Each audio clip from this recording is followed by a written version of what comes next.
నేను ఒకటే మాట అడుగుతున్నా, ఇవాళ ఈ ముఖ్యమంత్రికి వీళ్ళు ఇచ్చినటువంటి హామీలు 6 గ్యారంటీలు ఎన్నికల మేనిఫెస్టోలోని అంశాలు వీటితో పాటు ఎన్నికలకు ముందు వీళ్ళు ఇచ్చినటువంటి మహిళా డిక్లరేషను, యూత్ డిక్లరేషను, మైనారిటీ డిక్లరేషన్లకు సంబంధించి ఏమన్నా ఒక్కటన్నా అమలు చేసే ఆలోచన ఉందా లేదా?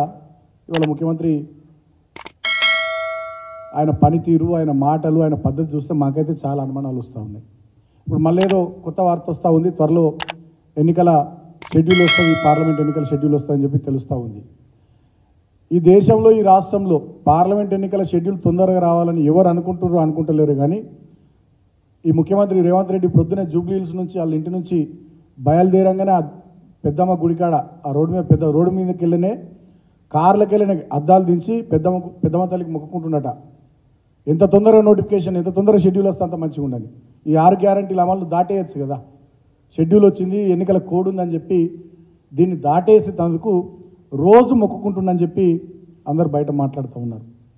సో ఇప్పటికైనా నేను ముఖ్యమంత్రిని కోరుతా ఉన్నా, మీరు ఇచ్చినటువంటి హామీల మీద, 6 గ్యారంటీల మీద, ఎన్నికల మేనిఫెస్టో మీద, యూత్, మైనారిటీ, మహిళా డిక్లరేషన్లలో మీరు ఏదైతే చెప్పారో వాటి అమలు మీద శ్రద్ధ పెట్టాలని ముఖ్యమంత్రిని కోరుతా ఉన్నా. వీటిని అమలు చేయకుండా, వీటి విషయంలో పని చేయకుండా కేవలం ఈ రాష్ట్రంలో ప్రజల దృష్టిని మరల్చే ప్రయత్నం జరుగుతూ ఉంది. నేను ఇందాక చెప్పినట్టుగా భువనగిరిలో, సూర్యాపేటలో 4 విద్యార్థినులు ఆత్మహత్యలు చేసుకుంటే యూట్యూబ్ ఛానల్, గతంలో మమ్మల్ని ప్రశ్నించిన ఒక యూట్యూబ్ ఛానల్ ప్రశ్నించదు.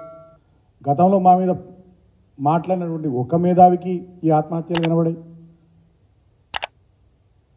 అదేవిధంగా ప్రజా సంఘాలు, వివిధ రాజకీయ పార్టీలు ఇంత ఆందోళన, రాస్తారోకోలు, ధర్నాలు చేసి అక్కడ